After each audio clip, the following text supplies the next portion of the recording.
आप देख रहे हैं एसडीएम न्यूज़। मैं हूं रियाद अंसारी। इस वक्त मैं महाराष्ट्र के तारीखी शहर औरंगाबाद से बात कर रहा हूं और आज का सब्जेक्ट है, विषय है, वो फिर एक बार कहने के जन्म प्रमाण पत्र यानी कि बर्थ सर्टिफिकेट लेकर है। हमने देखा मीडिया के माध्यम से कि बंगाल के अंदर चुनाव की हलचल बिहार के अंदर चुनाव की हलचल बहुत तेज़ हो गई है और वहाँ के जिस तरह से बयानात आ रहे हैं, वहाँ की वोटर लिस्ट को लेकर, वहाँ के आधार कार्ड की गाइडलाइंस को लेकर सरकार की तरफ से और इलेक्शन कार्ड को लेकर, और ख़ास करके नई जो गाइडलाइंस आ रही है जिसके अंदर बर्थ सर्टिफिकेट यानी जन्म प्रमाण पत्र को बहुत ही परमात्मिकता दी गई है, यानी कि अव्वलियत दी गई है। तो मैं और उसके असरात पूरे भारत पे पड़ने वाले और महाराष्ट्र में तो पड़ चुके हैं कि अभी हमने हाल में देखा कि कुछ जो सरकार के अंदर जो शामिल है पार्टियां, उनके कुछ बयानात आ रहे हैं कि महाराष्ट्र के अंदर बांग्लादेशी को ढूंढा जाएगा। आपने अभी देखा बीजेपी के जो नेता है, कुछ जिम्मेदार है पार्टी के, उनकी तरफ से बयानात आए हैं कि महाराष्ट्र के अंदर जो घुसपैठिया हैं, जिसको आमतौर से बांग्लादेशी कहा जाता है, तो उनको ढूंढ के निकाला जाएगा। और ये भी आरोप लगे हैं, ये बयानात आए हैं कि बड़ी संख्या में घुसपैठी यानी कि बांग्लादेश, जिसको हम आमतौर से जब बांग्लादेश का नाम आता है तो कहीं ना कहीं बड़ा एक चेहरा मुसलमान का आता है, यानी कि मुसलमान जो है तो इसमें देश में घुसे हैं और उन्होंने बड़ी संख्या में यानी बड़ी तादाद में bogus Aadhaar card, bogus election card और बोगस जन्म प्रमाण पत्र यानी कि बर्थ सर्टिफिकेट को बनवा लिया है और जिसकी वजह से वो यहाँ पर घुल मिल गए हैं, यहाँ के एक तरह से भारत के नागरिक बन गए। इस तरह के आरोप कह सकते हैं, इस तरह का बयान कह सकते हैं, जो राजनीतिक भी हो सकता है, जो सच्चाई भी है, बहुत सी बातें हैं। और जिस तरह से बड़ी संख्या में हमने देखा कि यूपी में, बिहार में, मध्य प्रदेश साइड में और कुछ महाराष्ट्र में कुछ घटनाएं ऐसी घटी हैं कि बड़ी संख्या में बांग्लादेश की घुसपैठियाँ यानी कि बड़ी तादाद में मुसलमान जो है तो पकड़े गए हैं, उनकी निष्पक्ष जांच भी हुई है और बहुत से लोगों पे सिद्ध होने पर कि बांग्लादेशी मुसलमान हैं, उनको जो है तो कानूनी कार्रवाई करके वापस बांग्लादेश को भिजाया गया है। और कई लोग ऐसे पकड़े गए हैं, अभी हाल ही में देखा हमने कि उसकी एक जाँच चल रही है, पूरी पूछताछ चल रही है कानून के दायरे में रहकर। तो यही कारण है कि एक बड़े सवाल उठ रहे हैं कि जब यूपी, बिहार, मध्य प्रदेश, महाराष्ट्र में जब बड़ी संख्या में मतलब बांग्लादेशी पकड़े जा सकते हैं और कहने के सभी मुसलमान हैं, लगभग ज़्यादातर मुसलमान हैं, तो सवाल ये नेचुरल तौर से उठ रहा है कि और कितने घुसपैठिया हो सकते हैं और कितने बांग्लादेशी हो सकते हैं कि जिन्होंने bogus Aadhaar card, election card, birth certificate को बनवा लिया है और यहाँ के वो ज़बरदस्ती जबरन जो है तो यहाँ के नागरिक बन गए। ऐसे कई सवाल आज सरकार के सामने हैं, प्रशासन के सामने हैं, कई पार्टियों के नेताओं के सामने हैं। और चूँकि अब चुनाव भी चल रहे हैं, जैसा मैंने कहा कि भाई अब बिहार में चुनाव है, उसके बाद बंगाल में चुनाव है, उसके बाद फिर महाराष्ट्र में चुनाव है और महाराष्ट्र में तो महानगर पालिका चुनाव तो सर पर ही है, 2 महीने के बाद चुनाव होने वाले हैं। तो अक्सर देखा जाता है कि चुनाव के अवसर पर ऐसे कुछ न कुछ गतिविधियाँ चलती रहती हैं, कुछ आरोप लगते हैं, कुछ माहौल गरमाया जाता है, कभी हिंदू मुसलमान को लेकर, कभी दरगाह को लेकर, कभी मस्जिद को लेकर, कभी जो हमारे महापुरुष है उनकी विडंबना को लेकर कि उनकी पुतलों की बेरहमती होती है, तो कभी नौज़ बिल्ला माज़ल्ला, कभी नबी की शान में गुस्ताखी होती है। जो ऐसी बहुत सी बातें अलग टाइमिंग पे हुई है। यानी इसका कहने का चुनाव राजनीतिक भी देखा जा सकता है, चुनाव भी देख सकता है, बहुत सी बात होती है। लेकिन ये 2-5 साल के अंदर कुछ ऐसी, पहले तो ऐसा देखा जाता था खाली बयान आते थे। अगर हम 15-20 साल का अगर चुनाव का एनालिसिस करें तो ये बात समझ में आती थी कि भाई पार्टियाँ एक दूसरे पर आरोप लगाती थी, इस्लाम लगाती थी, बहुत से मुसलमानों पे आरोप लगाते थे, कुछ हिंदू मुस्लिम बात होती थी, चुनाव के हद तक बात चलती थी, चुनाव ख़त्म हो जाते थे, फिर सरकारें बन जाती थी, उसके बाद फिर खामोशी छा जाती थी 5 साल के वास्ते। लेकिन अब वैसा नहीं, अब चुनाव के अंदर भी मुद्दे चल रहे हैं, पूरे 5 साल मुद्दे चल रहे हैं और मतलब एक तरह की कोई ना कोई मुद्दा ऐसा आ रहा है कि जिसको लेकर कभी महाराष्ट्र के मुसलमान, कभी देश के मुसलमान अपने आप को मतलब एहसास से कमतरी कह सकते हैं, बेचैनी का शिकार कह सकते हैं, ऐसे पाए जा रहे हैं। जैसा उसमें सबसे बड़ा रीज़न ये कह सकते हैं कि जैसा भाई बर्थ सर्टिफिकेट, अब इसको लेकर बहुत ही और ख़ास करके मुसलमानों के अंदर एक बेचैनी का माहौल है। और मैं एक साफ तौर से ख़ास करके मुस्लिम पार्टी, जो मुसलमान नेता हैं जो अलग अलग पार्टियों से जुड़े हुए हैं और कुछ मुस्लिम नुमा पार्टी से जुड़े हुए हैं, तो उनका बयान आ रहा है, और मतलब पार्लियामेंट में कहिए, विधानसभा में कहिए, प्रेस से बात करते हो कहिए, ये कह रहे हैं कि भाई आज मुसलमानों पे है, कल आदिवासी पे बारी आएंगी, कल दूसरे समाज पे बारी आएंगी, कल तीसरे समाज पे बारी आएंगी, ऐसा वो कह रहे हैं और एक तरह का तर्क दे रहे हैं किस तरह से हमारा संविधान खतरे में है। बहुत सी बात हो रही है।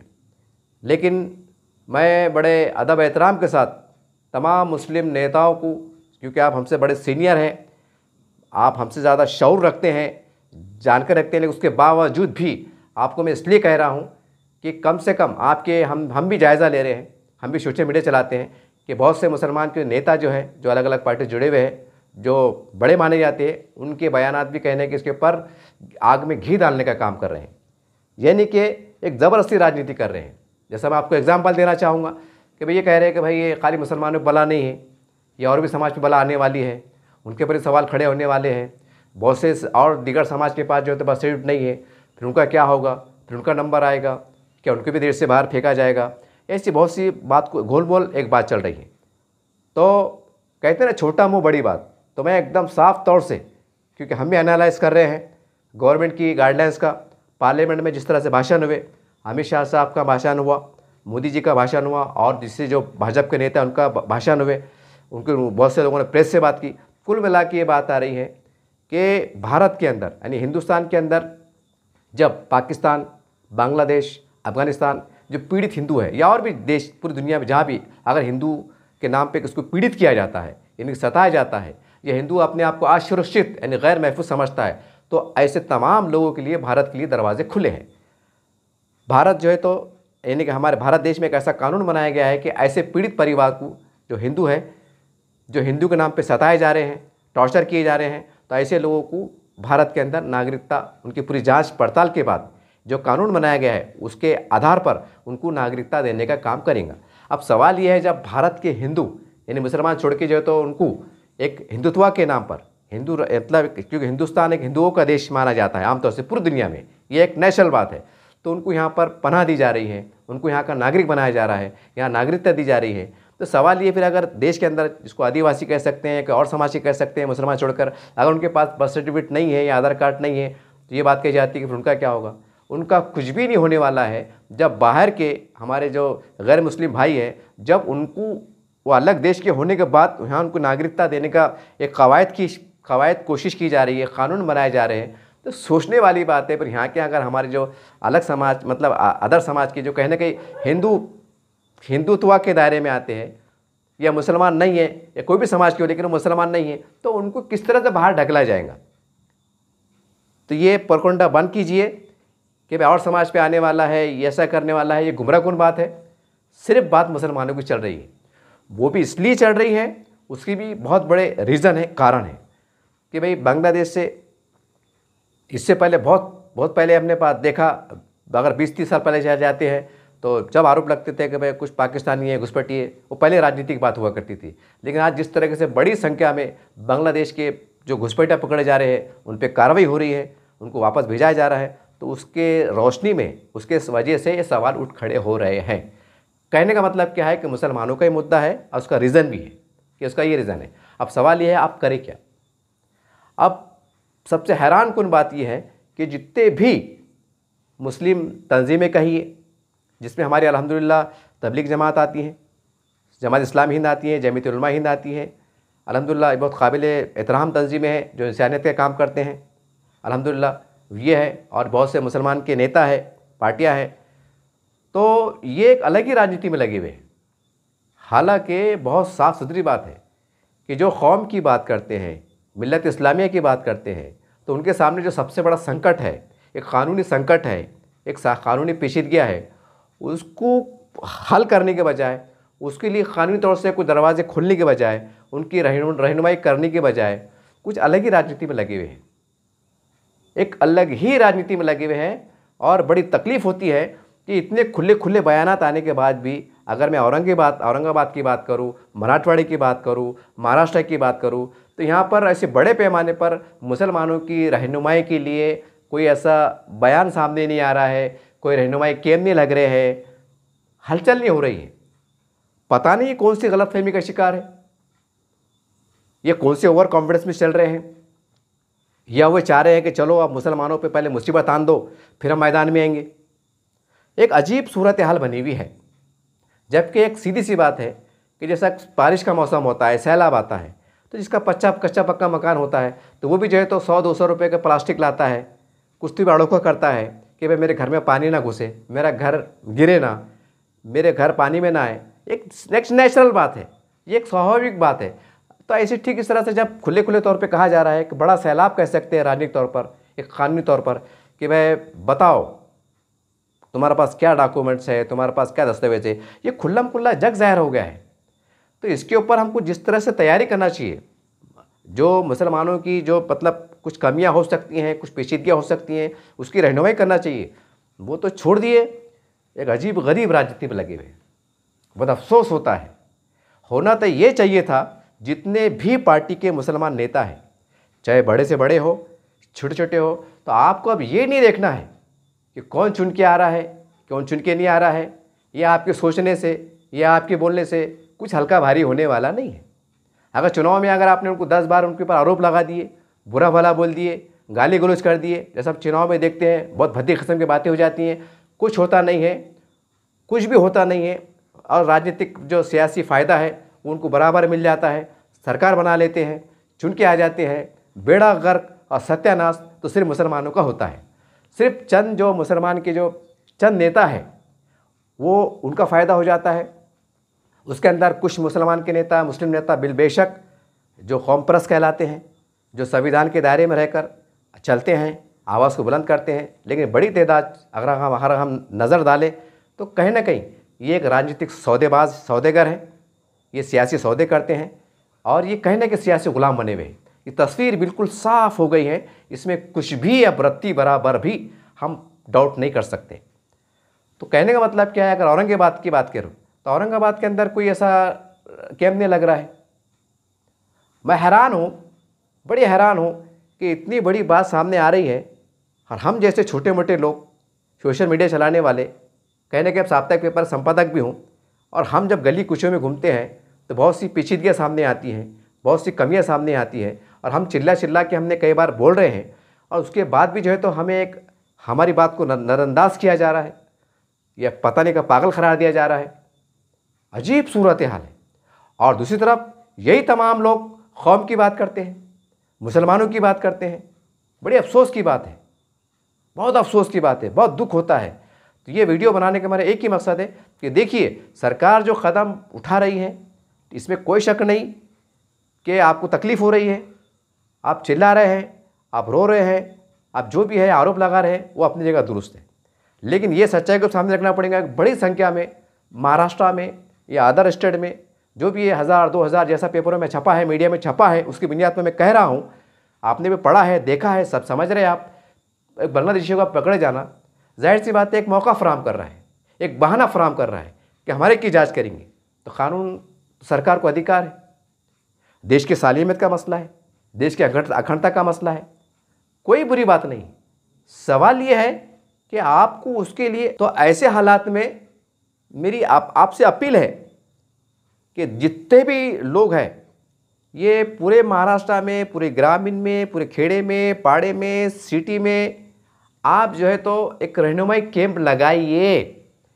मैंने कई लोगों को कहा तो वो उन्होंने कहा पत्रकार साहब वो ऑनलाइन होता है, बोले अपन कैंप कैसा लगाएंगे, अपन फॉर्म कैसा जमा करेंगे, ये कैसा करेंगे। तो मैंने कुछ ज़िम्मेदारों को बोला, और ये बात मैं हर ज़िम्मेदार को बोल रहा हूँ, औरंगाबाद के जितने बड़े बड़े हैं, ख़ास करके मुस्लिम नेता है, मुसलमानों के ज़िम्मेदार है, मैं आपसे मुखातिब हूँ बराह रास्त कि देखिए आप तो हमसे बहुत ज़्यादा पढ़े लिखे हैं, राजनीतिक हथकंडे को आप समझते हैं, सारी बात है। तो मैं आपको चंद बातें पेश करने की कोशिश कर रहा हूँ, या मोटे अल्फाज में कहूँ तो मैं आपको सिखा रहा हूँ। अगर आपके पास शौर की कमी है, नॉलेज की कमी है, तो मैं आपको रास्ता दे रहा हूँ, क्योंकि बता रहा हूँ कि आप क्या कर सकते हैं। आप क्या कीजिए, हर वार्ड में कैंप लगाइए। उदाहरण के तौर पर मैं हूँ, मेरे 2 बच्चे हैं, ठीक है, घर किराए का है, ये है वो है।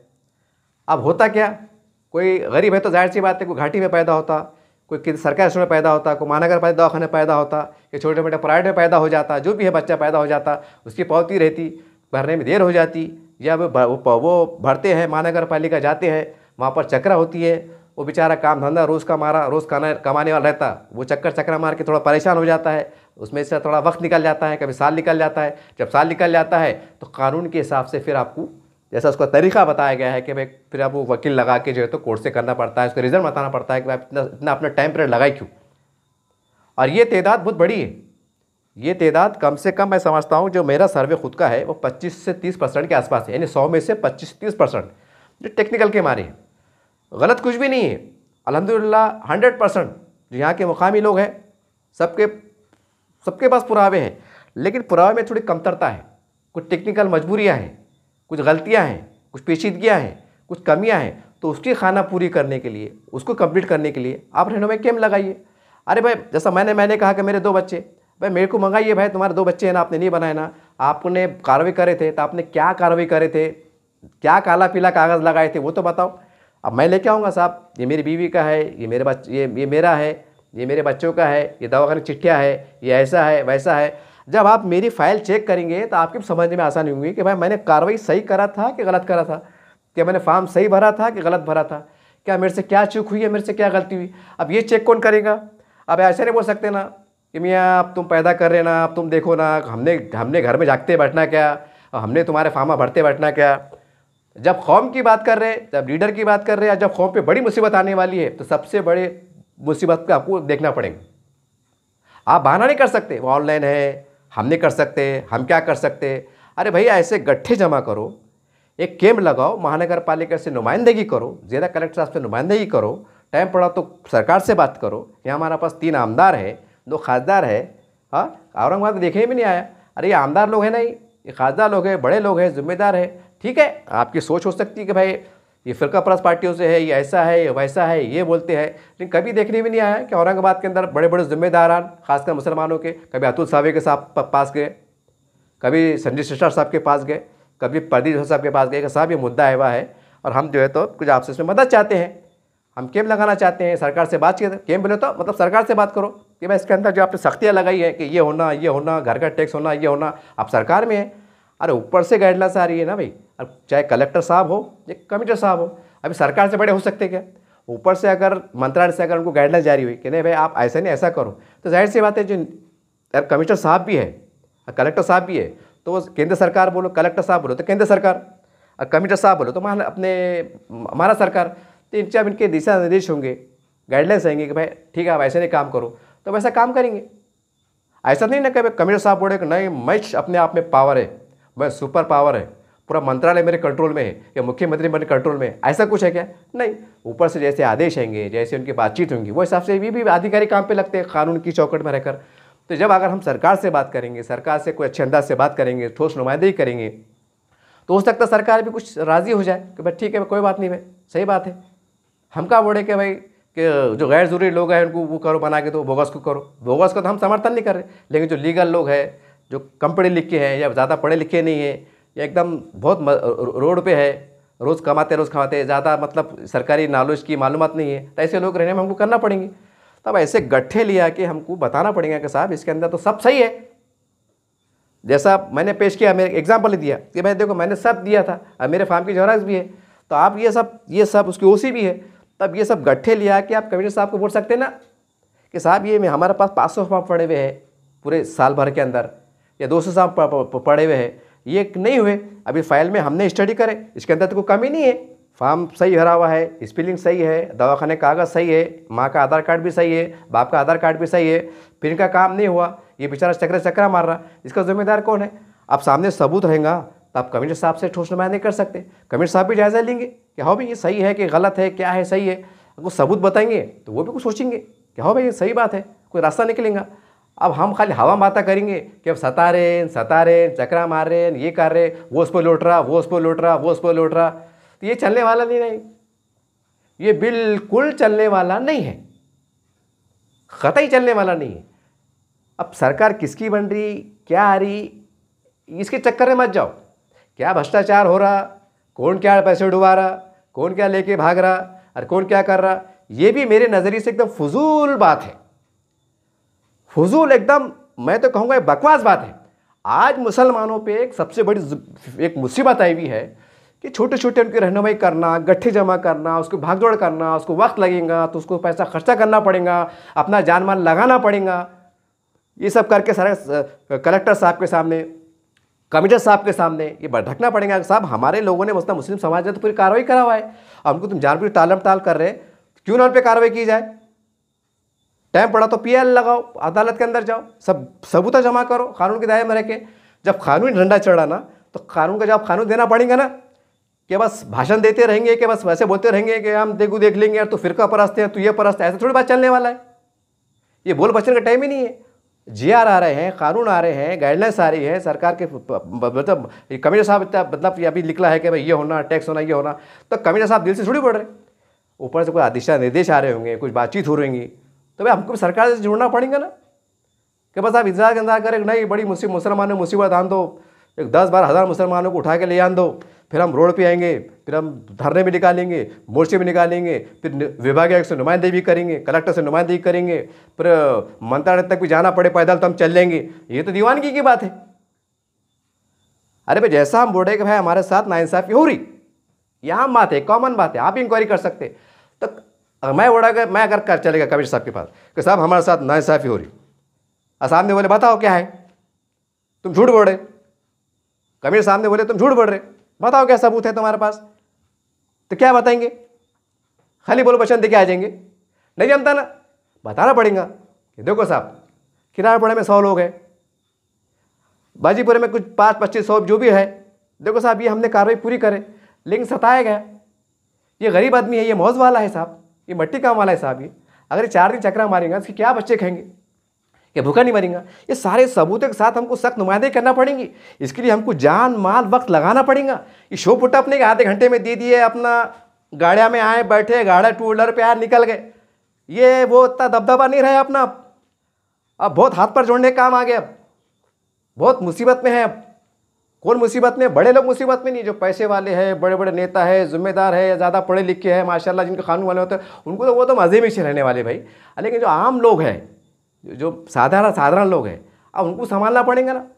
अब उनकी कमियों को, उनकी गलतियों को बोलो, उनकी परेशानियों को हमको समझना पड़ेगा, जूझना पड़ेगा। उनके साथ अगर वाकई से नाइंसाफ़ी हुई कि बेचारा गरीब ने चक्रा मारा, उसको नहीं जानबूझ के नहीं दिया गया, उसको हरेसमेंट किया गया, कभी साहब मीटिंग में, कभी ये मीटिंग में, कभी बीए बंद है, कभी वो छुट्टी है, कभी त्यौहार है, ये सारी टेक्निकल बातें हमको लेना पड़ेंगी, पूरी राइटिंग में बनाना पड़ेगा, पूरे गट्ठे जमा करना पड़ेंगे, और बाद अब तक कैम्प लगा के उनको बुलाना पड़ेगा, या गट्ठे ले आके साहब के सामने रखना पड़ेगा कि साहब इसमें एक एक फाइल को चेक करो, एक सब डॉक्यूमेंट जोड़ के दिया गया था, फिर क्या बात थी, जबकि पूरी फाइल में सही नाम लिखा गया था, इसके फिर नाम में गलती है कैसा, यानी शेख की स्पेलिंग फॉर्म के अंदर बराबर शेख लिखा हुआ है, तो इसकी स्पेलिंग में गलती हुई कैसा। अब ये तुमको बाय प्रूफ ऐसा संघर्ष करके बताना पड़ेगा। ऐसा बोलने से काम नहीं चलेगा, कुछ सता रहे, वो जातिवाद कर रहे, वो हिंदू मुस्लिम कर रहे, वो ऐसा कर रहे, वो हरेसमेंट कर रहे, वो तो ऐसी चढ़ा, वो तो ऐसी अधिकारी बने हुए। अब ये ऐसा बोलने बताने से काम चलने वाला नहीं। कानून की बात बहुत ठंडे दिमाग से आपको लेके चलना पड़ेगा, और सख्त और अच्छे अंदाज से, मौसर अंदाज से, बिल्कुल कानूनी तौर से, पॉइंट टू पॉइंट आपको नुमाइंदगी करना पड़ेगी, तो जब जाके रास्ते खुलेंगे। नहीं तो क्या है, गवर्नमेंट के जीआर आएंगे, गवर्नमेंट की ये आएंगी, फिर आप बोलेंगे भाई क्या करना, हमने क्या करना। अरे क्या करना? अरे भाई किसके पास सब ठीक है लेकिन वो परेशान हो रहा। अभी सिर्फ 2 बातें हैं, जिसके पास सब सही है उसके बाद परेशान हो रहा, तो वो सबसे ख़तरनाक बात है। तो पहले आप उसकी नुमाइंदगी करो कि साहब ये चलो वो छोड़ो, वो तो जिसके पास कम ज़्यादा वो तो बात की बात है, लेकिन ये कि सब सही है, नाम भी सही लिखे हुए हैं, सब बातें सही है, फिर गलत क्यों हुआ, क्यों हुआ, इसकी रीज़न कौन है। अगर अधिकारी से गलती हुई, कलर से गलती हुई, तो फिर ये गरीब ने क्यों उसका भुगतान भरना, ये आपकी जवाबदारी है। उन्हें क्यों बॉन्ड का फिट देते बैठना कि भाई सही था, गैजेट बनाओ, ये बनाओ, ये टेक्निकल बातें हैं, ये आप सर्वे में निकालो। तो कहने की जब कानून की बात आ रही है, कानून जैसे आ रहे हैं, बारीकी से कानून आ रहे हैं, तो इसकी रहनुमाई करना, जागरूकता करना, कैंप लगाना, हो सके तो उलमाए दीन हमारे काबिल एहतराम, अगर हो सके मस्जिद में मुनासिब हो तो मस्जिदों में बात करना, ये बस ज़रूरी हो गया। ये इसके ऊपर तो कोई बात ही नहीं कर रहा, हालांकि पूरा जग जार हो रहा, हिंदुस्तान का आधे मीडिया इसके ऊपर चढ़ रहा कि नागरिकता का ये होना, ये डॉक्यूमेंट होना, वो डॉक्यूमेंट होना, ये डॉक्यूमेंट होना। और यहाँ तो ऐसा चढ़ रहा है मामला कि पूछो मत, कुछ होने वाला नहीं। अरे भाई हकीकत में कुछ होने वाला नहीं है, लेकिन जो 2, 4, 5, 6 डॉक्यूमेंट लाजमी हैं, हमारी भारत की नागरिकता के लिए लाजमी है, हमारे आगे चल के कुछ सरकारी योजनाओं के लिए लाजमी है, बच्चों के एडमिशन के लिए लाजमी है, तो हमको जमा करना पड़ेंगे ना। अब किसके अगर मसले हैं, मसाइल है, कुछ परेशानियां हैं, तो वो परेशानियों को हमको खुद की परेशानी समझते हुए सॉल्व करना पड़ेगा। आप ये नहीं बोल सकते कि उनका काम था ना भाई, साल भर सूरत है क्या। अब छोटी छोटी बात को लेके आएंगे तो फिर तुम इस लोगों बोलेंगे कि क्या छोटे छोटे लोगों बात को लेके आ रहे यार, हमने तुम्हारा पानी भी भर दे के देना है क्या आटा गूंद के रोटी बना के देना क्या, तुम ऐसी एडे बातें करेंगे। अरे भाई कोई भी आदमी रहो, अंकल वो क्या बोलता है, जान दो भाई, छोटे छोटे काम के वास्ते कहीं साहब के पास जाना, कहीं उसके पास जाना, कहीं उसके पास जाना, चलो अपन है ना 100-200 की बात है, 200-500 की बात है, अपन लगा देंगे कर देंगे। तो बेचारे अपने बल के ऊपर जो भी है कोशिश करते। अब हर बात में तुमको लेके आएंगे, हर बात में लेके आएंगे, तो फिर तो तुम भी पागल हो जाएंगे। अरे बोलेंगे यार किसको उसको लेते बैठेंगे। लेकिन अगर बेचारे अपने बल पे कोशिश कर रहे हैं, अगर वो नाकाम हो रहे हैं, उनको कुछ गलत, उनको कुछ मिसगाइड हो जा रहा, या वो वाकई तौर से उनको सताया जा रहा, परेशानी जा रहा, तो ऐसे लोगों को जमा करेंगे, उनको दास्तान सुनना पड़ेगा, उनके एविडेंस जमा करना पड़ेंगे। हमको जो है तो सरकार से नुमाइंदगी करना पड़ेगा, टाइम आने में पुलिस कमिश्नर साहब से नुमाइंदगी करना पड़ेगा कि साहब जो भी है हमको हमारी मदद कीजिए, आप हमको आवाज़ उठाना पड़ेंगी। अगर वक्त पड़े, जैसा कोर्ट में बोलो, कोर्ट से भी हमको, कोर्ट के दरवाजे खुले हैं, हमारे पास कानून जिंदा है, इंसाफ आज भी जिंदा है, तो हमको वहाँ भी जाना पड़ेगा। लेकिन कोर्ट में बोल के क्या जाएंगे आप, कोर्ट में चल जाएंगे, देखो साहब वो बस नहीं दे रहे, ऐसा नहीं दे रहे, वैसे नहीं दे रहे। कोर्ट ने बोला कितने केसेस है आपके पास, और ये महानगर पालिका की जो भी उनसे गलतियाँ हुई तो इसकी क्या सबूत है तुम्हारे पास, तो खाली ऐसा बोल देंगे देखो साहब अखबार छपा था ना, उन्हें बोल दिया था ना, ऐसा बोलेंगे, एड़े बातें करेंगे। नहीं जमता ना, ऐसा बताना पड़ेगा साहब ये सलाम बस्ती के अंदर इतने लोग रहते हैं, हमने इनका पूरा डाटा जमा करे हैं, इन्होंने पूरे सही फॉर्म को फिलअप किया था, उसके बाद भी इनके काम में जानबूझ की जो भी है या भूल चूक में जो भी है अगर गलतियाँ हुई तो इसमें आदमी क्या खुश हो, नंबर 1। नंबर 2, अगर इनको ताखीर हुई, चक्कर हमारे 50 चक्कर हमारे, तो इनका जिम्मेदार कौन। ये सारी बातें हमको, अगर कोर्ट में जा रहे हैं तो कोर्ट के सामने पूरे सलीके के साथ, तरीके के साथ, ठोस सवाल के साथ जाना पड़ेगा, तो कोर्ट भी जो है तो तुम्हारी बात का संज्ञान लेंगे, नोटिस लेंगे, हाँ यार सही बात है, फिर इनको नोटिस जारी होंगी कि भाई क्या चल रहा है। यह है तरीका।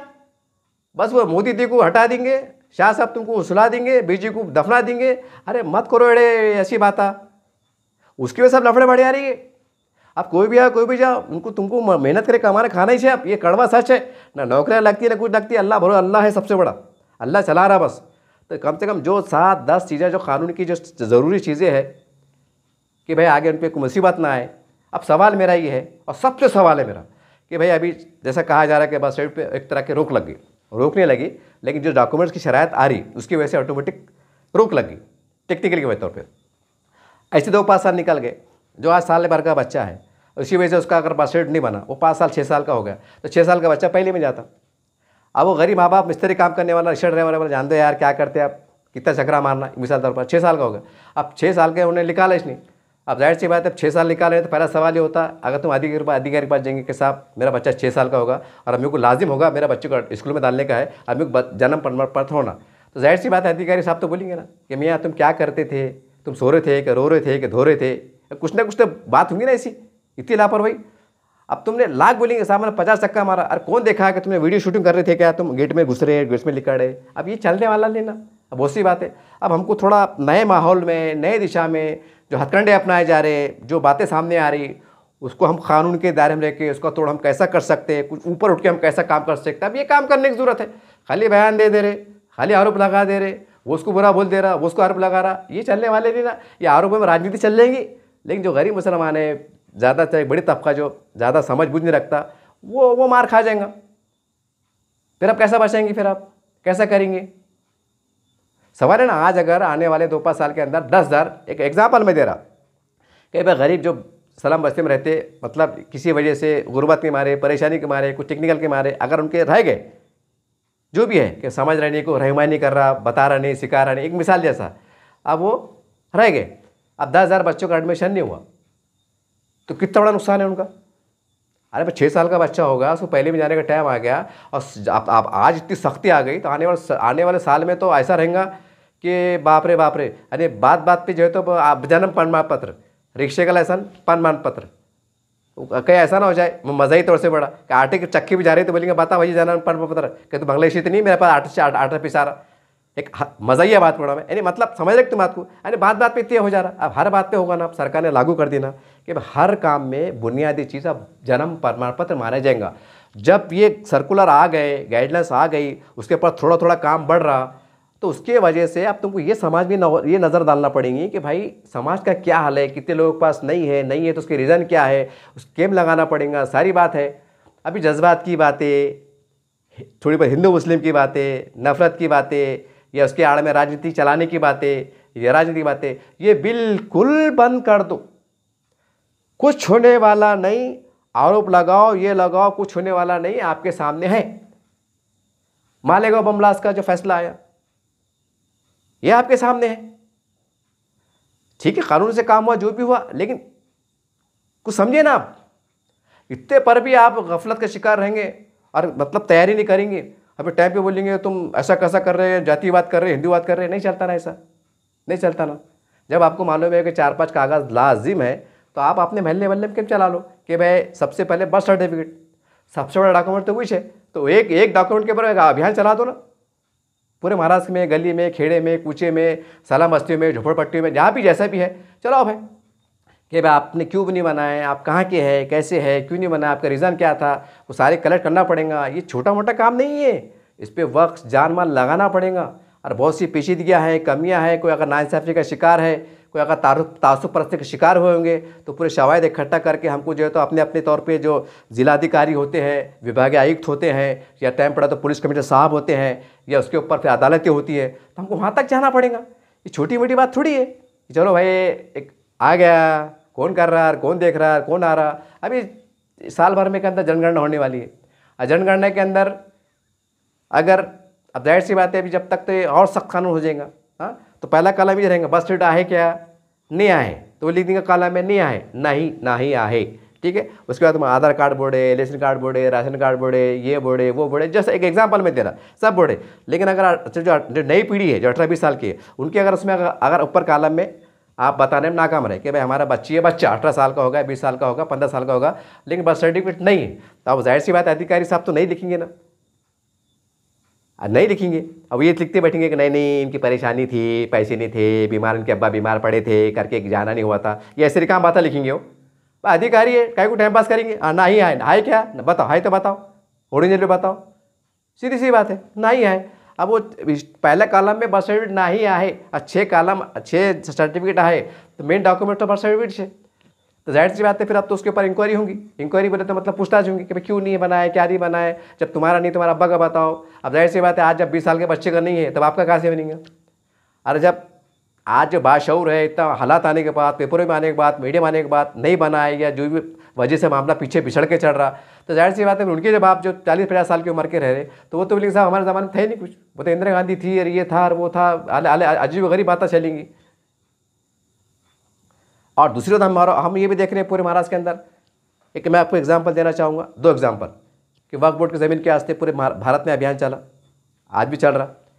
यानी कि उसके अंदर यानी क्या बोलेंगे, सिर्फ जैसा एक अंदेशा जताया जा रहा है कि भाई हमारी दरगाह है, खानखाह है, मस्जिद है, वो सरकारी हो जाएंगी, वो सरकार कब्जे में चले जाएंगे, ऐसा तर्क दिया जा रहा, ऐसा आरोप इस्लाम लगाया जा रहा। तो उसके वास्ते पूरे हिंदुस्तान के मुसलमान जो है तो मतलब बेदारी हुई, मस्जिदों में बातें हुई, महलों में बातें चढ़ी, मतलब जिससे को ज़्यादा मुसलमानों को फ़ायदा नहीं है। सरकार नहीं, वो 2-4 मस्जिदों का मसला है, वो खैर वो अल्लाह बहुत बड़ा है, अल्लाह की मदद देंगे, लेकिन वो क्या करने वाले, वो ये बात नहीं है। मसला है करोड़ों अरबों रुपए की ज़मीन का, और उसके अंदर फिर वो जाहिर सी बात है उसमें कुछ मुसलमान की भी है दलाल टाइप में, उनकी भी राल टपकरी कि भाई हमारे हाथ में कैसे जाएंगी, सरकार के हाथ में हम कैसे जान देंगे, ये तो हम उस पर करेंगे, आरोप लगते हैं, अखबार में आता।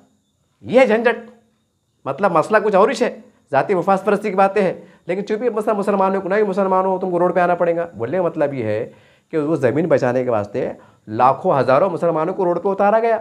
उसके अंदर मुस्लिम पर्सनल बोर्ड के तभी जिम्मेदारों ने, मैं आपको बड़ा अदब एहतराम करता हूँ, आप पे तनकीद नहीं कर रहा हूँ, आपने ये तो सोशल मीडिया का इस्तेमाल किया, मीडिया का इस्तेमाल किया, जान को लगाया, माल को लगाया, वक्त को लगाया, पूरे महाराष्ट्र में, पूरे अलग अलग राज्यों में, ज़िलों में धरने हुए, मोर्चे हुए, कोई जहाज़ से आया, कोई कार में आया, कोई ट्रेन से आया, कोई कैसा आया, पैसा खर्चा, जान माल लगे, आपने करे ना, ठीक है। ये एक नंबर 1 मिसाल। नंबर 2 मिसाल महाराष्ट्र में ले लो, वो भोंगे बोले वो लाउड स्पीकर मस्जिद से वो बोले उतारना पड़ेंगे, वो ऐसा है, उससे प्रदूषण हो रहा, सूती आलूदगी पैदा हो रही, यानी कि ऐसा हो रहा, कुछ हमारे दिगर भाइयों को तकलीफ़ हो रही, आवाज़ से शोर होता, गुल होता, ये होता, वो होता। उसके ऊपर एक अभियान चला, पूरे महाराष्ट्र में उसका असर देखने में आ रहा। औरंगाबाद में ऐसा देखने में आया कि बहुत सी मसाजिद से जो तो लाउड स्पीकर को कानून का एहतराम करते हुए उतार लिया गया, और उसके ऊपर कितनी राजनीति चढ़ी कि मस्जिदों में बैठ रहे जो है तो इमारत शरिया के अंदर जो तो मीटिंग चल रही कि भाई ये मस्जिद का मतलब लाउड स्पीकर का मसला है, अजान का मसला है, हमारा ये मसला है, जबकि उसके लिए कानून बना हुआ है कि आपको आवाज़ कितनी लिमिटेशन में रखना है, कोई ज़्यादा फिक्र की करने की बात नहीं है। और थोड़ी अगर मान लीजिए वक्ती तौर से अगर उसके एक कानून की आड़ में या किसके आड़ में अगर आपको तकलीफें पहुँच रही, तो जो पक्का नमाजी है वो 5-10 मिनट पहले चल जाना, घड़ी का टाइम मिला के रख लेना है, जहाँ भी आप काम करते हर जगह कहने के दूर नज़दीक मस्जिद रहती, जो भी मस्जिद का नाम रहता अंदाज़ा लिख लेना कि भाई यहाँ पर फजवर इतने में होती है, मगरिब इतने में, असर में होती है। तो ये कहना कि इसके अंदर कैसा है, हम अपने आप को एडजस्ट कर सकते हैं। ठीक है, तकलीफ़ होती है, दिल दुखता है कि इस हद तक भी अगर राजनीति होती है, इस तरह की बातें होती है, तो ये दुखदायक बात है। हमारा देश बड़ा खूबसूरत है, बड़ा लोकतंत्र एक देश है, बहुत अच्छी बात है, लेकिन ये एक राजनीति का शिकार हो जाती है। ये अपनी बात जरूरत है, यानी कि उसके वास्ते जो है तो मीटिंग हो रही, पेपरों में आ रहा कि ऐसा हो रहा, बड़े बड़े लोग अपील कर रहे कि भाई ऐसा हो रहा, हर लोग पूछ रहे, दूसरे को देख रहे, यहाँ तक कि मस्जिदों के अंदर मशवरे हो रहे, ये हम देख रहे, जबकि इसके अंदर मुसलमानों का बहुत बड़ा नुकसान नहीं है। ठीक है, एक ईमानी कैफियत है हमारी कि जो हमको एक वालियाना मोहब्बत है, हमारी ईमानी कैफियत है, चलो ठीक है। उसके ऊपर कुछ बात आ रही है, वो ये तो नहीं बोले कि भाई डायरेक्ट अजान बंद कर दो, ऐसा नहीं बोले, दो बड़े जो भी इसके कानूनी पाबंदियाँ है, तो उसके ऊपर जो है तो गम गुस्सा पाया जा रहा, सरकार पे निशाना साधा जा रहा, उसके ऊपर ये हो रहा, उसके ऊपर जो है तो निवेदन भी दिए जा रहे, बहुत सी बात हो रहे। अरे जिस वजूद के ऊपर तुम्हारे सवाल उठ रहे, वो बस में रहने के ऊपर जब तुम्हारा वजूद ही मिट जा रहा, और उसके ऊपर जो है तो कोई लाहेमल नहीं, उसके ऊपर कोई बड़े लीडरों के बयानात नहीं, कोई मस्जिदों में बातचीत नहीं, कोई मुस्लिम पर्सनल नंबर के जिम्मेदार सर जुड़ के बैठे नहीं कि भाई हम हमारी निगरानी के अंदर जो है तो पूरा डाटा कलेक्ट करेंगे कि भाई जिसके पास नहीं थे, ये जैसा कहा जाता है कि तासुब परस्ती का शिकार हो गए, कुछ आप जातिवाद का आरोप लगाते हैं, क्या सही बात है क्या झूठ बात है। जैसे मैंने पहले मैंने अपनी मिसाल दिया कि भाई अगर मैंने अपने बच्चे को कार्रवाई अगर सही करा, उसके बाद भी अगर मेरे को नहीं मिला या जो भी है, तो भाई आपको तो मेरे डॉक्यूमेंट चेक करना पड़ेगा ना। अभी डॉक्यूमेंट चेक करेंगे, जो अपने पास के जो लॉयर रहेंगे, जो वकील हजरात रहेंगे, जो कमेटी के जिम्मेदार रहेंगे, ऐसे तमाम लोगों को फाइलें बनाना पड़ेंगी, 3-4 गट्ठे जमाना करना पड़ेगा, गट्ठे लिया उनको पेश करना पड़ेगा। अगर 5000 लोग ऐसे लिख तो 5000 लोगों को जो है तो कमिश्नर साहब के सामने खड़े करना पड़ेगा कि साहब ये इनका क्या कसूर है, इन्होंने टाइम पे सही टाइम पे फाइल भरी है, इसकी ओसी है, सारी बात है, इनकी क्या कसूर है, बताओ इसमें कोई गैर गलत कागज़ है या हम झूठ बोले तो हम पे कार्रवाई करो, नहीं तो इनको अंदर से डाल दो। ये सारी बातों के साथ हमको तैयारी के साथ जो है तो कानूनी तरह से पेश होना पड़ेगा। अरे इतनी आसान बात थोड़ी है जितना मैं बड़बड़ कर ले रहा, इतना आसान नहीं ना। तैयारी करना पड़ेगी, जरूरत निकालना पड़ेगा, सड़ बनाना पड़ेगा, कैंप लगाना पड़ेगा, टाइम लगाना पड़ेगा, मंडप लगाना पड़ेगा, हमारे कलेक्टर साहब से कमिश्नर साहब से उनसे टाइम देना पड़ेगा, उनको बुलाना पड़ेगा, उनसे टच में रहना पड़ेगा। यहाँ के 3 आमदार है उनके टच में रहना पड़ेगा। अब यहाँ तो ऐसा है बोले नको भाई शिवसेना का आमदार है, सेना का भाजपा का आमदार है, वहाँ जाने नहीं बोले।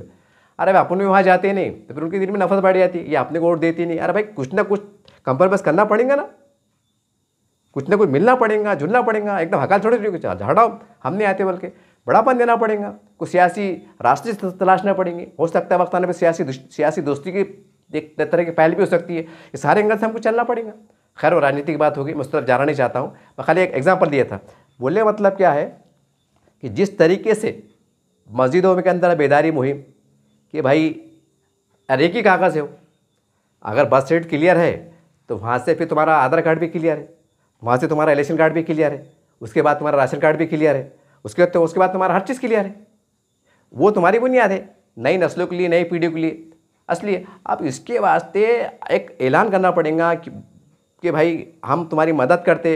अगर कोई मोहल्ले में कोई गरीब मोहल्ला है, सलम बस्ती है, वहाँ का अगर 200-300-500 अगर लोग हैं तो अब जाहिर सी बात एक फ़ाइल को जो है तो कुछ जैसा सुनने में आता है भाई 3000 लगते, 5000 लगते, 10,000 लगते, कोई फेंका फाक भी चलती, बोला 20,000 लगते, नहीं बोले तुम्हारा पुराना है, वो ऐसा है वैसा है, कोई चलते, वो लोग उसमें पिछड़ जा रहे। तो भाई ये एक फ़ाइल को सरकारी जो फ़ीस होती है वो कितनी आ रही है। भाई सरकारी फ़ीस अगर मान लो कि बॉन्ड मिला के समझे 1000 रुपये फ़ीस आ रही है, एग्जाम्पल दे रहे हैं, तो भाई एक वकील साहब जो है तो भाई 1000 जो फाइल है, 500 फाइल है, उसकी नुमाइंदगी कर सकते क्या? वो केस को हैंडल वो केस को जो तो एक वकील हैंडल कर सकता क्या? भाई उसका जो भी जैसा तरीक़ेकार होता है कानूनी, तो भाई तो कम पैसों में काम हो जाता। मान लो भाई 1000 के अंदर वो काम हो रहा एक सरकारी फ़ीस के हिसाब से, तो भाई उसके बाद थोड़ी भागदौड़ करना पड़ेगी। भागदौड़ कैसे, मतलब थोड़ा बहुत चाय पानी जाना चक्कर, 1000 पकड़ लो, यानी 2000 पकड़ लो, तो 2000 में काम हो जाता। लेकिन वही 2000 का काम का कोई 10,000 बोलेंगे, 6,000 बोलेंगे, 8,000 बोलेंगे, तो वो बेचारा दम तोड़ दे रहा, वो बिचक जा रहा। उन्हें बोला यार मैं कहाँ से लूँ, मैं तो गरीब आदमी, मैं तो खाने को मर रहा। अब इसको ये कौन देखेगा, ये बात ये कौन देखेगा, ये देखेगा कौन? क्या हमारे भाजपा के लोग देखेंगे, कि शिवसेना के लोग बोलेंगे, कि मोहन भागवत साहब देखेंगे, कि किरण सोमैया साहब देखेंगे? कौन देखेंगे कि वो आएंगे औरंगाबाद को बम्बई छोड़ के कि चलो भाई मुसलमानों मैं कैंप लेता, चलो मैं तुम्हारी मदद करता? अभी आपको सोचना पड़ेगा ना कि वो बंदा बम्बई में, मतलब जो भी है क्षेत्र के वो माजी आमदार है, जो भी है, वो जो है तो पूरे महाराष्ट्र का दौरा कर रहे, मतलब नुमाइंदगी कर रहे कि भाई ये नहीं होना चाहिए, भंगे नहीं होना चाहिए, बांग्लादेशी को पकड़ो छोड़ो, ऐसा करो चेक करो। ठीक है, कानून के हिसाब से वो जो भी काम कर रहे हैं, देश की सालियत का मसला है, उस पर ज़रा नहीं कहूँगा कि कानून के साथ कानून की बात कर रहे हो। अरे लेकिन जब कानून की बात कर रहे हैं, जब बम्बई से आदमी यहाँ के जो है तो मतलब यहाँ के ज़िम्मेदारों को, यहाँ के कलेक्टर साहब को, विभाग को मतलब बोला जा रहा है, उनसे विनती की जा रही है, उनको निवेदन दी जा रहे, तो तुम क्या सो रहे क्या? तुम क्या सो रहे क्या? तुमको भी करना पड़ेगा ना कि किसी के पास नहीं है तो क्यों नहीं है, सवाल तो करेंगे ना। कौन करेगा ये सवाल? करेगा कौन? एक अथॉरिटी के तौर पर अगर ऐसे 150 लोगों निकल गए, उनके वाकई मसले हैं और हमारे तवज्जो देने से उनके मसले हल हो सकते हैं, तो हमको देना पड़ेगा ना। हमको बोले तो मुसलमानों को जिम्मेदारों को। और ऐसा कुछ भी नहीं है, अगर पैसा भी लगता है अल्हम्दुलिल्लाह, तो हमारे पास ज़कात का, खैरात का, अतियात का ऐसा प्यारा निज़ाम है। 4 जुमे मिलते हैं खुदा कुदरत से, अल्लाह की बड़ी रहमत है। कोई गरीब वाकई सैकड़ों की तादाद में गरीब निकल जाते हैं भाई, कुछ कम ज़्यादा पैसे लगते हैं, हाथ मजदूर है बेचारे, लेकिन साफ़ सुथरा मसला है, साफ सुथरा लीगल मसला है। लेकिन सिर्फ एक जो फार्मेटिस कम्युनिटी के वास्ते है, उनको जो तो कुछ पैसा खर्च आ रहा और वो दे नहीं सकते, तो हमारे पास जो है तो चंदे का निज़ाम है। तो खाली मदरसे बनाते चंदे करके, आतिया लेके मस्जिद ही बनाते, तामीर करते। ये कौम की तामीर नहीं करते। ये कौम आज जो मतलब एक अजीब गरीब डगार पे है, एक कश्मकश शिकार पे है, जिनके वजूद पे सवाल खड़े हैं कि तुम यहाँ के है या नहीं है। इतना बड़ा सवाल खड़े होता है और तुम्हारे पास बेहिसी का माहौल है और जज्बात की बात चढ़े कि नहीं वो लाउड स्पीकर का अजान नहीं आ रही तो हमको बेचैनी हो रही और ऐसा हो रहा और वैसा हो रहा, कोई बड़ा भोंगा उतार के बताओ, ये कर करके बताओ। और हज़ारों लोग पास बेचे होते हैं जिनके वजूद पे सवाल खड़े हो रहा है कि तुम यहाँ के है या नहीं है, तो उसके ऊपर तुमको कोई दर्द नहीं हो रहा, कोई एहसास नहीं हो रहा, कोई सोच रहे नहीं। अरे भाई जो बाहर के लोग हैं, घुसपैठिया है, तो कोई मुसलमान उसकी तायद नहीं कर सकता, कोई मुसलमान उसको नेता भी तायद नहीं कर सकता। यहाँ के मुसलमान को हाथ जोड़ेगा, बाबा उधर ही जाओ, उधर ही तुम्हारा क्या है तो करो। ये 1000 2000 के घुसपैठे के वास्ते के लाखों मुसलमान, करोड़ों मुसलमानों को थोड़ी करे। कोई मुसलमान चाहता नहीं कि हमारे देश के अंदर कोई बांग्लादेशी मुसलमान रहे, चाहते ही नहीं। और ये बॉर्डर के ऊपर उनकी मिलिट्री की, उनकी सरकार की जवाबदारी है कि वहाँ और सख्ती बढ़ा दे। सरकार से नुमाइंदगी करो कि साहब ये आ रहे, आप आरोप तो लगा रहे, लेकिन आ रहे कैसा? ये क्या हिंदुस्तान का गार्डन है क्या? गार्डन है क्या भाई 20 रुपये टिकट निकाल के आ जा रहे? बल्कि नहीं, और सख्त मामला कर दो। ठीक है, कुछ हो सकती है वो वजूहत, तो सरकार से नुमाइंदगी करो, साहब गोली मार दो, घुसपैठ दिख रहा गोली मार दो, मगर उसकी वजह से लाखों मुसलमान परेशान हो रहे, ये ठीक बात नहीं। तो कुछ इस तरह की नुमाइंदगी करो, सरकार से बातचीत करो, सारी बात है। बहरहाल ये वीडियो बनाने का एक ही मकसद था कि बर्थ सर्टिफिकेट आज सबसे बड़ा मसला है, वक्फ बोर्ड से भी बड़ा मसला है। यहाँ तक कि अजान, मैं माफ़ी के साथ कहूँगा ना तो बहुत से लोग गलत मसला न निकाले, इससे भी बड़ा मसला है। क्योंकि अजान के अंदर भी हम थोड़ा बहुत जो है तो कानून के दायरे के कंप्रोमाइज़ करके इंशाल्लाह हमारी अजानों को जारी रख सकते। अजान दे रहे हैं कम आवाज़ में, जो भी खरीद तरीक़ाकार बताया गया है, यानी कि मामला इतना नुकसानदेह नहीं है। हमारे दायरे में, कानून के दायरे में हम चल रहे हैं, अल्हम्दुलिल्लाह अजानी भी हो रही है, नमाज भी हो रही है। लेकिन सवाल ये है कि जब वजूद ही पे खड़े हो जाए, वजूद पे खड़े हो जाए और कोई ऐसे मामला बन जाए कि भाई अजीब गरीब कश्मकश शिकार हो जाए, तो फिर आप क्या करेंगे? जबकि साल भर के बाद जनगणना होने वाली है, मर्दमशुमारी होने वाली है, किसको फिक्र नहीं है कि भाई उसके लिए क्या दस्तावेज रखना ज़रूरी है, क्या तैयारी करना ज़रूरी है, कि अपने अपने पार्टी के माध्यम से कुछ छोटे मोटे प्रोग्राम लेकर, कुछ मतलब बड़े बड़े कॉर्नर प्रोग्राम लेकर, व्हाट्सएप पर एक प्रोग्राम लेकर एक आप मतलब बोर्ड लगाओ कि भाई ये चीज़ तैयारी करो, कुछ है तो हमको आके मिलो, हम रहनुमाई करते, मदद करते। कोई बोलने को तैयार नहीं, बस वो इलेक्शन इंतज़ार कर रहे। अजीब गरीब सूरत हाल है। तो बहरहाल देखो, राजनीति करो, अच्छी बात है, आप कोई भी पार्टी के काम करो, कोई किसी पार्टी के दो, लेकिन मैं हर एक से गुजारिश कर रहा हूँ, और ख़ास करके हमारे चारों पांच इस्लामी तंजीमें के ज़िम्मेदार जो काबिल एहतराम है, उनसे भी गुजारिश कर रहा हूँ कि जैसा वक्फ बोर्ड की ज़मीनात को बचाने के लिए, और जो तो हमने देखा है कि उसके बहुत सी बातों के लिए आपने बहुत बड़ा अभियान चलाया, जान माल वक्त लगाया, तो ये छोटी बात नहीं है। अगर हज़ारों लाखों लोग पे अगर मुसीबत का शिकार होते हैं, कुछ टेक्निकल की कमी का शिकार होते हैं, तो सवाल ये उसका ज़िम्मेदार कौन? क्या आप ये बोल के छोड़ देंगे कि तुमने बच्चे पैदा करे थे, तुम्हारा काम था ना? अरे भाई उन्हें बच्चे पैदा करा, वो सारी बात है, लेकिन वो चक्रा मारा, 50 चक्कर मारा, वो रोज़ आने वाला, कमाने वाला है, रोज़ लहंगा खाएंगा, तो उसका भी देखना पड़ेगा ना। हमको ये क्राइटेरिया देखना पड़ेगा ना, ये देखना पड़ेगा ना। जैसा ऐलान करते कि भाई मस्जिद का तामीरी काम है, अल्हम्दुलिल्लाह, अल्लाह लोग देते।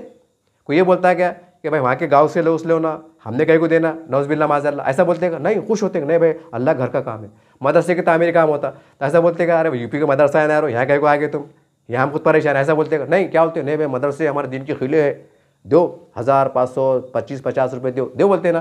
तो यहाँ ऐसा जहन नहीं बनाते कि भाई ठीक है भाई, उनके एक कोर्ट से बनाने को किसका 5 साल पुराना है, किसका 2 साल पुराना है, किसी वजह से रह गया लेकिन कागज़ पत्ता है, दवाखाने का सर्टिफिकेट है, एमजीएम का बोलो, घाटी का बोलो, प्राइवेट का बोलो, जो भी दवाखाने के रहते डिस्चार्ज पेपर रहते सब बराबर है, लेकिन बेचारे किसी वजह से वक्त के मारे थे नहीं हो सका।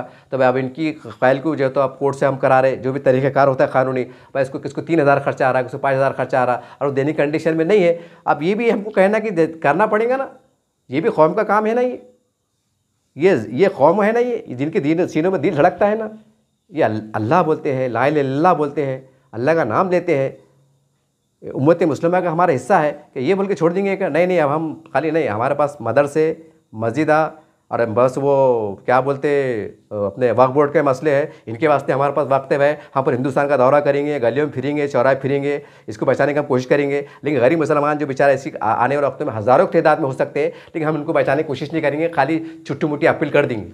अरे जो काम पैसों का पैसे से होगा, अब गरीब पैसे से नहीं है तो फिर अब क्या करते, फिर वो जब कार्रवाई होंगी, हज़ारों लोग पकड़े जाएंगे, कार्रवाई के नाम पर उसकी जांच जो भी एक तरीक़ेकार होगा कानून का, जब बड़े शान तौक़ुफ़ से फिर तो पूरा महाराष्ट्र बंद करने की कोशिश करेंगे, हिंदुस्तान बंद करने की कोशिश करेंगे, सुप्रीम कोर्ट की बात होगी, हाई कोर्ट की बात होगी, लाखों के मोर्चे चल लेंगे, यहाँ से बम्बई चल लेंगे, यहाँ से दिल्ली चल लेंगे, नहीं जब बराबर वक्त भी देंगे, पैसा भी देंगे, जान भी लगेंगे, बोल वचन भी करेंगे, सब करेंगे, लेकिन वक्त से पहले नहीं करेंगे। तो कौन सी सलाहियत के मालिक है, कौन सी सलाहियत के मालिक है? तो तकलीफ होती है साहब, जो कौम के ज़िम्मेदार बड़े बड़े भाषण में बोलते हैं कि हमने 950 साल हुकूमत करे हैं, हमने देश के लिए बहुत कुछ दिया है, हम ये है, हम वो है, खाली बड़े बड़े बातें करते हैं। अरे हम वो है कि जिसके ताज पैरों में पड़े रहते हैं और जिनके बड़े बड़े ज़िम्मेदार के पास ये सलाहियत नहीं है कि तूफ़ान कौन सा आ रहा है, तैयारी कैसी करना है, मदद कैसी करना है, ये सलाहियत नहीं है। खाली बोल बच्चन लगे हुए हैं कि उन्हें कितना भ्रष्टाचार करा हुआ है, उन्हें कुछ हड़पड़ा हुआ है। अरे कौम का क्या हाल है, वो पैसा आ भी गया तो क्या वो बांट देंगे क्या? वो कोई भ्रष्टाचार के ऊपर आरोप लग रहे भाई बन्ने बहू 500,000 करोड़ का लफड़ा है, तो क्या हो सरकार वापस पैसे लेंगे क्या? वो गरीब मुसलमान बांट देंगे क्या? क्या फ़ायदा है? सरकार देखेंगे ना, सरकार में CID नहीं है, CBI भी नहीं है, सरकार नहीं है, कोई महकमा नहीं है। अरे पहले जो कौम की जो बात आती है, जो तुमको वोट देते हैं, आपको नेता बनाते हैं, पार्टी को ताकत देने का काम करते हैं, आपकी जैसे क्या करते हैं, उन पर जो मुसीबत आने वाली है तो पहले उसको देखते कि वो कौन भ्रष्टाचार क्या लेके भागा, उसको देखते। अजीब सूरत हाल है। अरे मौका देख के चलो ना, संभालो, अल्लाह ने दिया संभालो, नहीं तो हाय बदुए काम करेंगे भैया, ये बदुए काम करेंगे। ठीक है तुम बोलते हैं हमने ये भी करना है, वो भी करना है, अल्लाह खूब देख रहा है तुम्हारी नीयत को, तुम्हारी हरकत को, तुम्हारी सकनत को, अल्लाह खूब देख रहा है कि तुम कितने ताकतवर है। माली एतबार से भी सियासी बात याद रखो, सबको कह रहा हूँ मैं, जो बहुत बड़ी बात करते सबसे मुखातिब हो, याद रखो अल्लाह छोड़ेगा नहीं, बदवाए काम करेंगी, जी लेंगे, क्या होगा? जीने वाला मर ही जाएंगे ना, आप भी मरेंगे, हम भी मरेंगे, मर ही जाएंगे, जिल्लत से, इज्जत से, भूखे में प्यासे में। लेकिन याद रखो इनके हक, इसके बारे में अगर इंसाफ दिलाने में अगर तुम कोताही करेंगे, चाहे छोटा काम हो, ये नहीं बोल सकते चिल्लर काम है। अगर वो चिल्लर काम उनके लिए, उनकी ज़िंदगी के लिए बहुत बड़ा बायस वबाल साबित हो सकता है, और वो चीज़ पर जन परमा रहने पर उनके लिए राहत सबब बन सकता है, तो आपका काम है गलियों में जाके करना, वक्त जान माल लगाना सबकी जवाबदारी है। अगर कौम की बात करते हैं, नहीं तो मत करो कौम की बात। अल्लाह रब्बुल आलमीन है, वो गैरों से काम ले लेगा, उसका वादा है कि है मुसलमानों तुम ये गुमान में मत रहना कि तुम हमारा काम करेंगे, हम चाहेंगे तो गैर से काम ले लेंगे। उसका रब्बुल आलमीन का दावा है, वादा है। याद रखो यह आजमाइश है, इसलिए जो काम लाजिम है पहले उसको करो। कौन आ रहा, कौन जीत रहा, किसकी सरकार बन रही, अरे क्या करते सरकार, उसकी बन रही, इसकी बन की, तो ये भली मुसीबत को निकालो। सही अगर कौम के हमदर्द है तो याद रखो, मैं कौम से भी कह रहा हूं कि जो भी पार्टी के जिम्मेदार आपके पास आए, पहले ये बोलो हमारा काम करवाना भैया, ना तो हम तुमको वोट देते, ना तो नहीं। हमारे लिए सबसे बड़ा मसला है, इसके लिए तुम क्या करते, साफ साफ बोलो। मैं मेरी तमाम कौम के लोग साफ साफ बोलो, जो मजलूमीन है उनके मुखातिब हो रहा हूं, और कानून की मदद लो, आगे बढ़ो। कानून सबके लिए बराबर है, कोई आदेश पार हो रहे हैं, आदेश आ रहे हैं, कानून की गाइडलाइंस आ रही है, कानून का पालन करना। तो तकलीफ होंगी कागजात जमा करने में, तकलीफ को बर्दाश्त करो, लेकिन आज भी तुमको राहत है, कल तुम्हारे बच्चों को राहत है। इंशाअल्लाह बावकार तरीके जी सकेंगे, इस देश के लिए, समाज के लिए जी सकेंगे, मर सकेंगे। इससे ज़्यादा मैं कुछ नहीं कह सकता हूँ। यकीन दोस्तों को तल्ख बातें ज़रूर निकली हैं, लेकिन मैंने एक कौम परस्ती से, एक इंसानियत के दायरे में कहा हूँ कि हमें नए जो कानून आ रहे हैं उसको समझना होगा, और जो गरीब आम जो लोग हैं, जो कम तालीम याफ्ता है, उनकी रोशनी में हम उनके घरों तक, गलियों तक हम कैसी रहनुमाई कर सकते हैं, ये करने की ज़रूरत है। वरना इससे हटके जो भी काम करेंगे राजनीति हो जाएंगे साहब। आने वाले वक्त में अल्लाह ना करे अगर हज़ारों मुसलमानों पे अगर बलाएं आएंगी तो उसका जिम्मेदार कौन होगा? यह है सबसे बड़ा सवाल, यह है सबसे बड़ा सवाल। खैर, अगर बोलने में कुछ कमी ज़्यादती हो तो माफ़ी चाहता हूँ, लेकिन दर्द के साथ कहा हूँ, आप सब मेरे बड़े हैं, चाहे सियासी हो, मजहबी हो, समाजी हो, सोशल करो, आप अगर बड़े हैं तो मैं आपको सबका एहतराम भी करता हूँ और आपको अपनाइयत से कहा हूँ। अगर कुछ तल्ख भी कहा हूँ तो आपको अपना समझ कहा हूँ। कुछ शिकायत भी अपने से होती है, शिकायत भी अपने से होती है, मोहब्बत भी अपने से होती है, नफरत भी अपने से होती है। उस हक़ से आपको आवाज़ दिया हूँ। उम्मीद है कि आप इस दीवाने की बात को आप तवज्जो देंगे। इसी बात से आपसे अलविदा होता हूँ। देखते रहिए आप एसडीएम न्यूज़ चैनल। जय हिंद, जय महाराष्ट्र।